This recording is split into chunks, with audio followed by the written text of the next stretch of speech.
Capital, my dear Watson. Let us return to our humble abode. 221B Baker Street, please, cabby. From London, we present Shoscombe Old Place by Sir Arthur Conan Doyle, adapted for radio by Michael Hardwick, with Carleton Hobbs as Sherlock Holmes and Norman Shelley as Dr. Watson.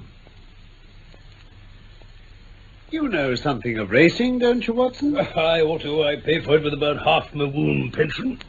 Then I'll make you my handy guide to the turf. Does the name Sir Robert Norberton recall anything? I should say so. He lives at Shoscombe Old Place.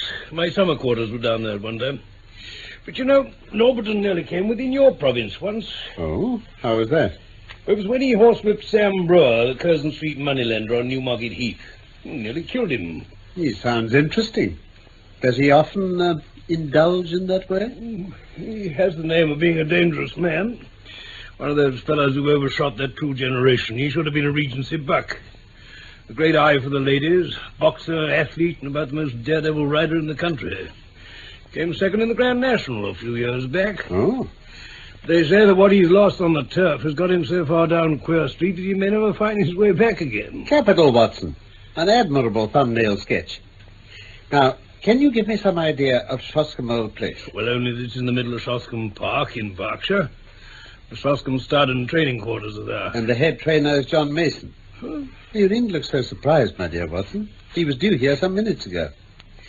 But do let us have some more about Shoscombe. I seem to have struck a rich vein. Well, the Shoscombe Spaniels. You hear of them at every dog show. They're the special pride of the lady of Shoscombe Old Place. Sir Robert Norberton's wife? No. He's never married. Huh? Just as well, I think, considering his prospect. He lives with his widowed sister, Lady Beatrice Falder. Matter of fact, the place belonged to her late husband. Norberton has no claim on it at all. When she dies, it reverts to her husband's brother. So she only has a life interest in it? That's right. She draws the rents, and Norberton spends them. Still, I've heard that she's devoted to him. But what's amiss at Shoscombe, Holmes? Ah, that's just what I want to know. And here, I expect, is the man who can tell us.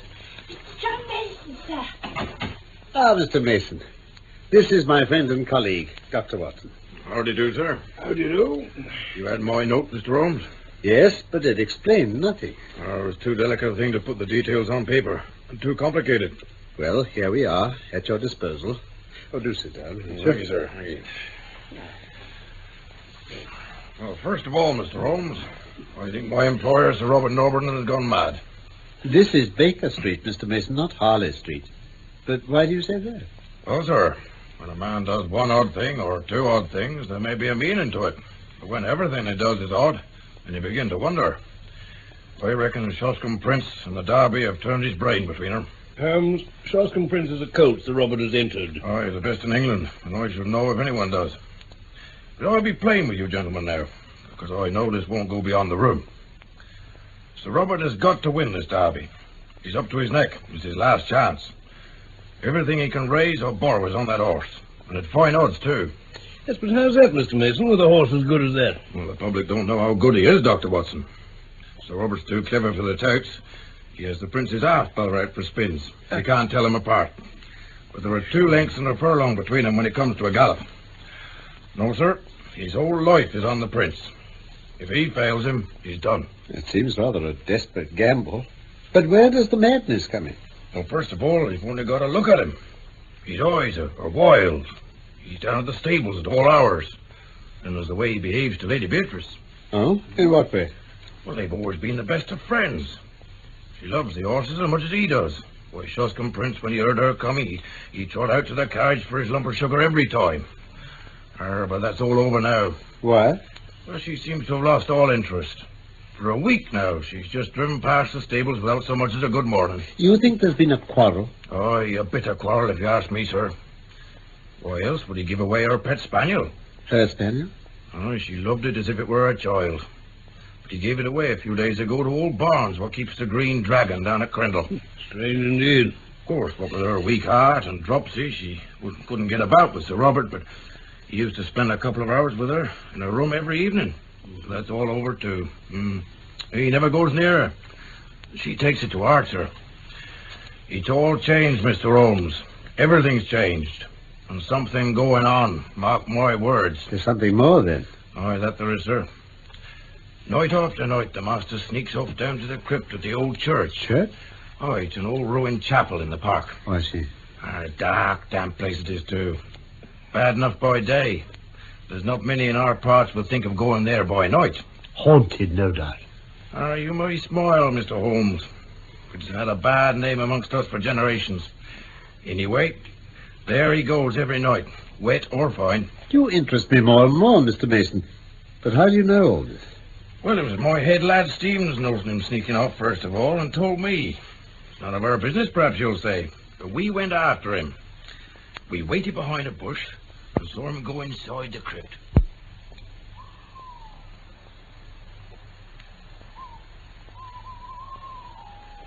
This is jumpy work, all right, Fred. It'll be a bad job for us if he spots us. He's no respecter of persons when he gets started.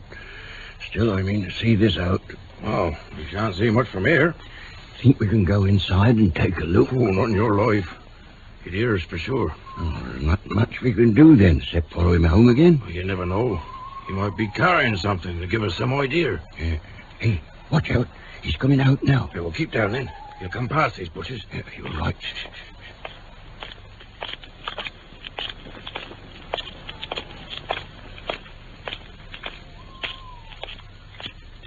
Well, his hands were empty, so where does that get us? I don't know.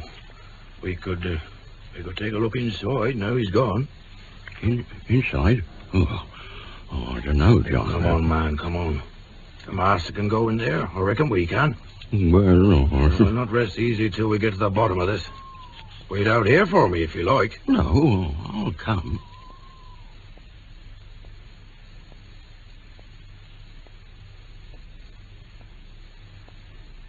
Well, there's no one here. No one or nothing. Oh, and that's it. We can be getting back. Hey, what's that over there? Huh? Where? Here. Oh, that's funny. It's bones. Bones and a skull. Oh, it is, too. You been down here before, Fred? Once or twice. In daylight, though. I was here some time back when Master sent Higgins to see those gypsies weren't camping out in the place. And these weren't here then. Are you sure? Certain.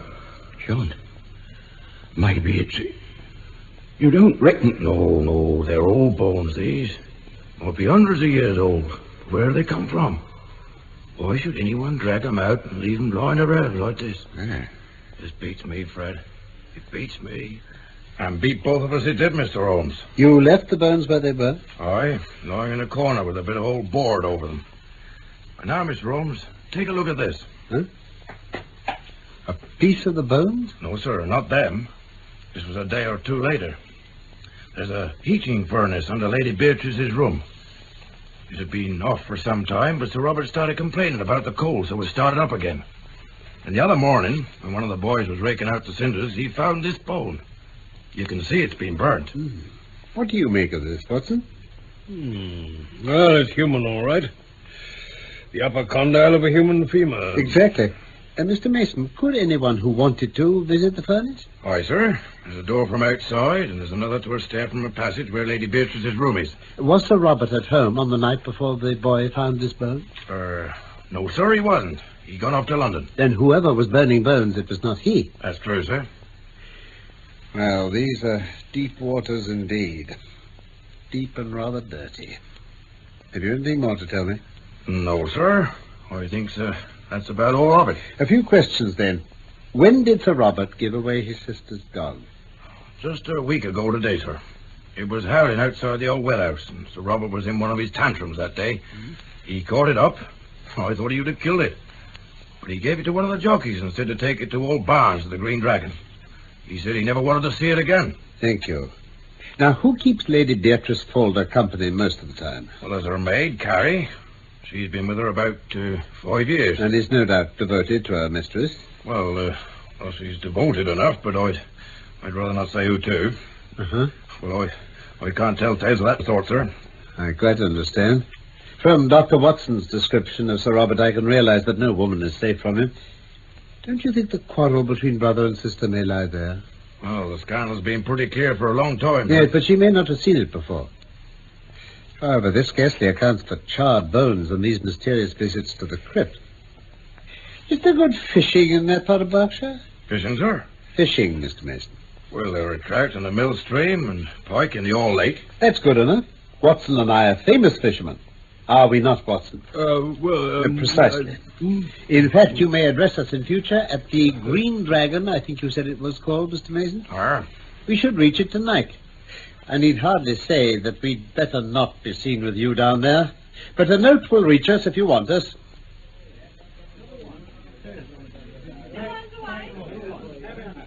Yes, thank you, Mr. Barnes. My friend and I are very comfortable indeed. Very comfortable. But tell me, what do you think about the Hall Lake and the chance of a pike tomorrow? The Hall? Oh, no. No, that wouldn't do at all, sir. Why, how's that? Well, you might chance to find yourselves in the lake before you were done. I don't quite follow you. Well, it's Sir Robert Norberton, sir. He's terrible jealous at doubts. Oh, beg pardon, sir, but if you two strangers were as near his training quarters as that, he'd be after you sure as fate. He ain't taking no chances, Sir Robert ain't. I think I did hear that he has a horse entered for the Derby. Ah, and a good colt it is and all. He's carrying all our money, and Sir Robert's too. Oh, but by the way, gentlemen, begging your pardon, that is, I suppose you ain't on the turf yourselves? Oh, no, indeed. Just two weary Londoners who badly need some good Berkshire air. Well, you're in the right place for that. There's a good deal of it lying about. But mind what I said about it. Strikes first and speaks after. Oh, we certainly shall, Mr. Barnes. Well, thank you, gentlemen. Mr. Barnes, I wanted to ask you, what breed is that beautiful spaniel I saw in the passage just now? Why, sir, that's the real Shoscombe breed. There ain't a better in England than that. Really? I'm quite a dog fancier myself. If it's a fair question, what price would a dog like that cost? Oh, more than I could pay, sir. It was Sir Robert himself who gave me this one. That's why you saw he was tied up. He'd be off back to Hall in a jiffy if I give him his head. Well, now, you'll excuse me, gentlemen.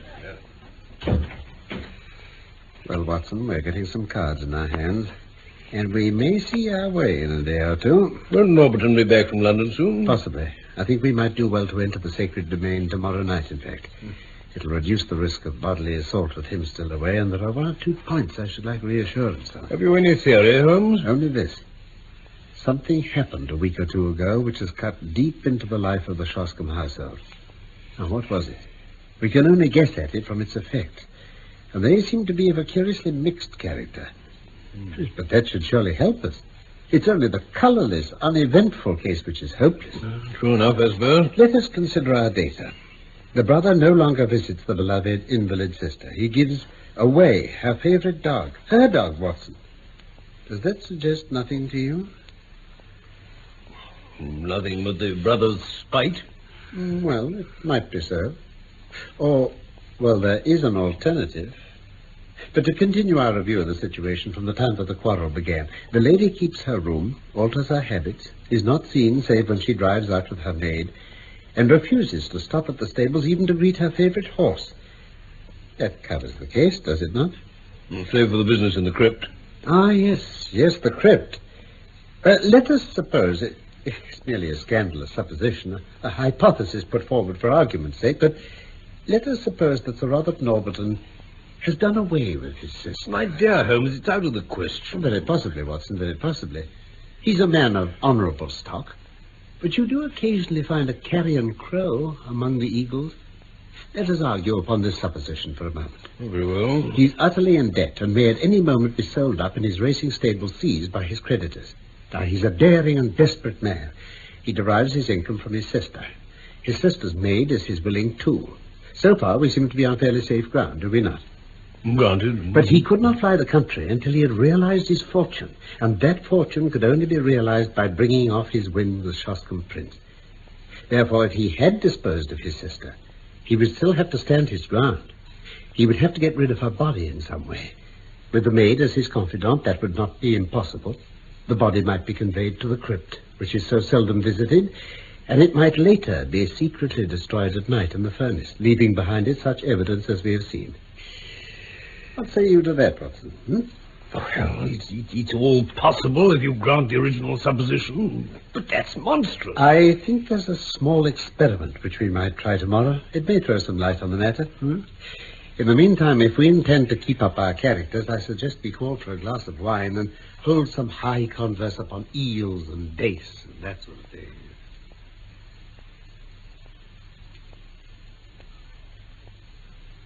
Good morning, gentlemen. Good morning. Oh, good morning, Mr. Barnes. Well, I should have thought you'd have been away here fishing long before this. Well, as a matter of fact, Mr. Barnes, my friend here rather foolishly forgot to pack our spoon bait for Jack. And as we gather there's none to be had hereabouts, we'll just have to forget about the fish. If it was only an excuse to get away from London, really, we shan't miss it. Well, perhaps you'll think of taking a walk instead. Some very nice walking in these parts there is. As a matter of fact, that's just what we're off to do now. I was wondering to my friend whether you mightn't be persuaded to let us take that dog of yours along with us. Well, I don't see why not at all, gentlemen. If you can be bothered with him, I reckon he'll be glad of the exercise. I don't seem to get 10 minutes to call me own these days. It'll be a pleasure. I think we need the exercise as much as the dog does.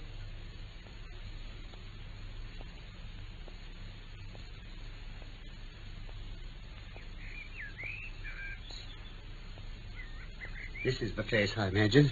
Yeah, those are the gates, Holmes. The entrance to Shoscombe Old Place. I learned that the old lady's carriage comes through here almost precisely every midday as she starts out for her drive. It's nearly midday now.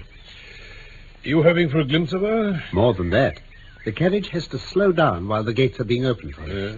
Now, when it comes through and before it gathers speed again, I want you to stop the coachman with some question. Yes, and you? I shall stand behind this holly bush and see what I can see. And I think I shall also accidentally loose my hold of this good dog's lead. But quickly, Watson. I can see the carriage in the driveway now. Now, you know what to do. All right, Holmes.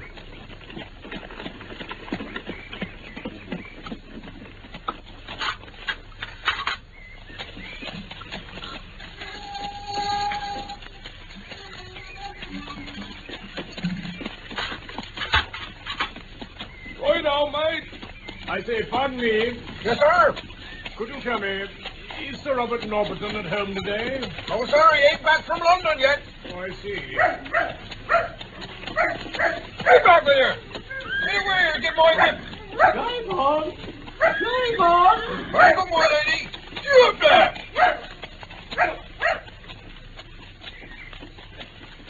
Come here, boy. Come here. You're too valuable to lose. Well, Watson, that's done it. Certainly caused enough excitement. Well, what did you see? There just seem to be two of them in now. The maid, perhaps, and the old lady, and yet... Yes, Watson? Well, the dog... Exactly. He recognized his mistress's carriage, but found a stranger inside it. Dogs don't make mistakes. But did you notice anything else? Well, I did think that voice, the one that called him to drive on, sounded remarkably like a man. And we've added one more card to our hand, but it needs careful playing all the same. I think we'll arrange for another rendezvous this evening with our friend, Mr. John Mason. And what better place than the crypt?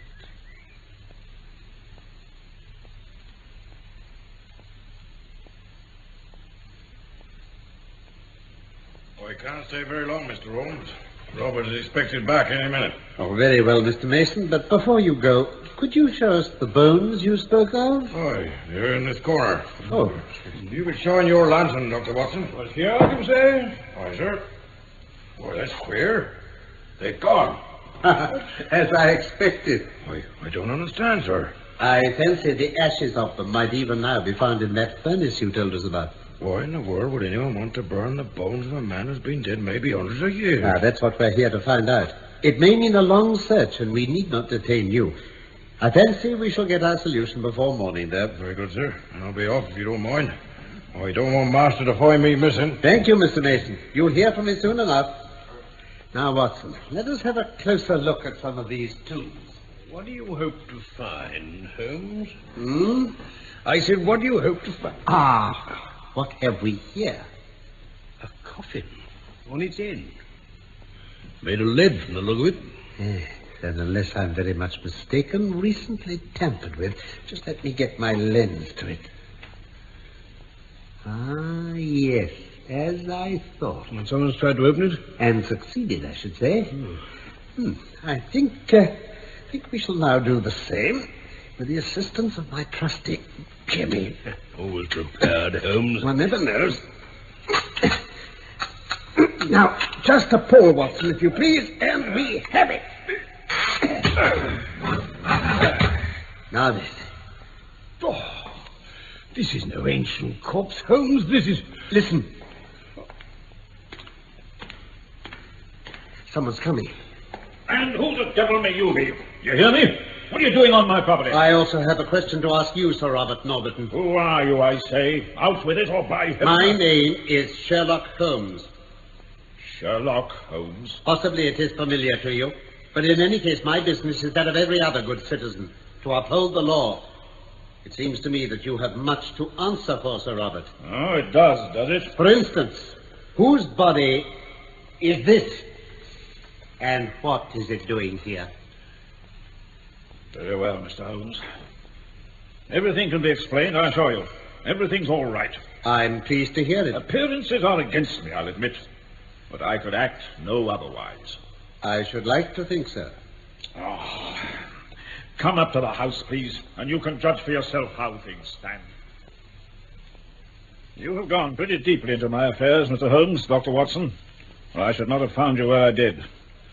So you know, in all probability, that I'm running a dark horse for the Derby, and that everything depends on my success. If I win, all is easy. If I lose, well, I dare not think of that. I understand the position. I am dependent upon my sister, Lady Beatrice, for everything. But if I'm not mistaken, her interest in the estate is for her life only. You know that too, then. Well, it is so. For my own part, I'm deeply in the hands of the moneylenders. I've always known that if my sister were to die, my creditors would be onto my estate like a flock of vultures. Everything would be seized, my stables, my horses, everything.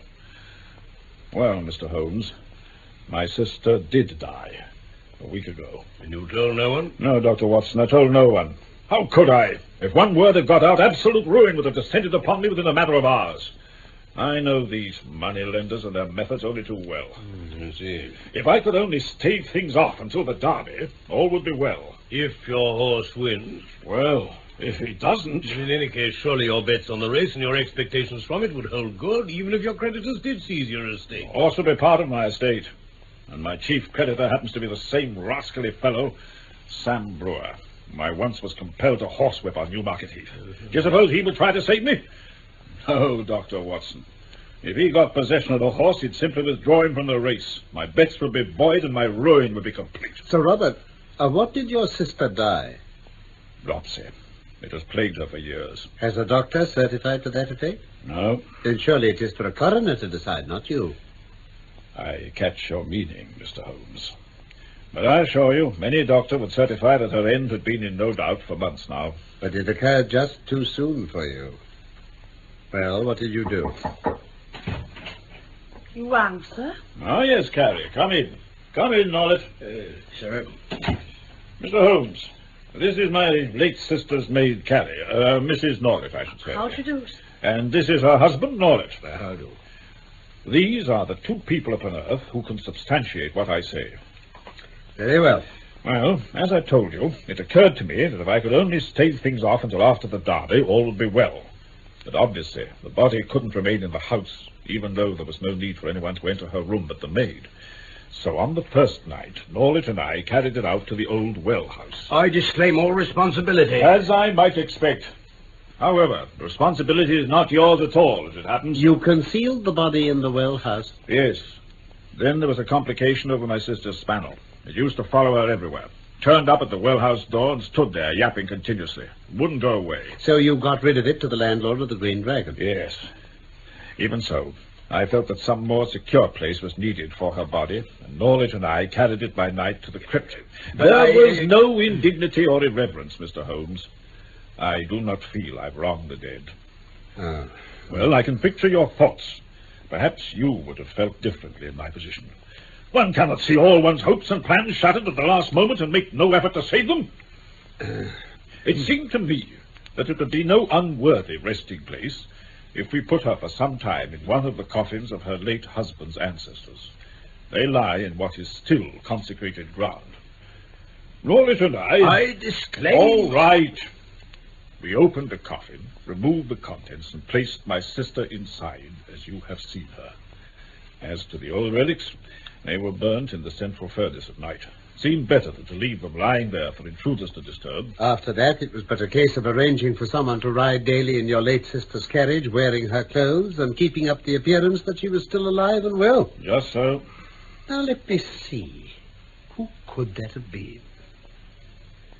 Mr. Norlet, I imagine you disclaim all responsibility in this as well. I'd like to know what you Oh, think... Charlie. That will do, Norlet. You're quite right, Mr. Holmes. He impersonated my sister and rode each day beside his wife here. Deceiving everyone except an unhappy dog who wondered where his mistress had got to. And you, it seems. It is my business not to be deceived. It was my duty to bring the facts to light, and there I must leave it. As to the morality or decency of your own conduct, it is not for me to express any opinion.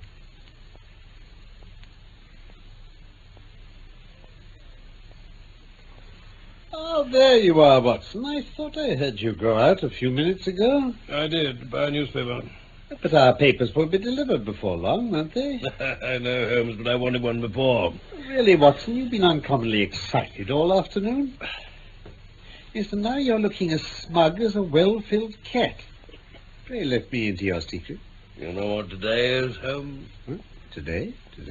Christmas? Easter? St. Swithin's? I see nothing remarkable about it. It's Derby Day. The Derby was run this afternoon. Oh, really? Is that all? I should hesitate to bore you with the particulars. The Derby was won by a horse named Shoscombe Prince, of which you have doubtless heard. He carried with him the blessing of my month's wound pension, that is all. The name is familiar. My dear Watson, do come and give me the benefit of your opinion upon this specimen. What? Really, if it were not for the microscope, I do not believe we should achieve half the results we managed to. That was Shoscombe Old Place, a Sherlock Holmes story adapted from Sir Arthur Conan Doyle by Michael Hardwick, with Carleton Hobbs as Holmes, Norman Shelley as Dr. Watson, Frederick Treves as John Mason, and Godfrey Kenton as Sir Robert Norberton. Production by Frederick Bradnam for the BBC.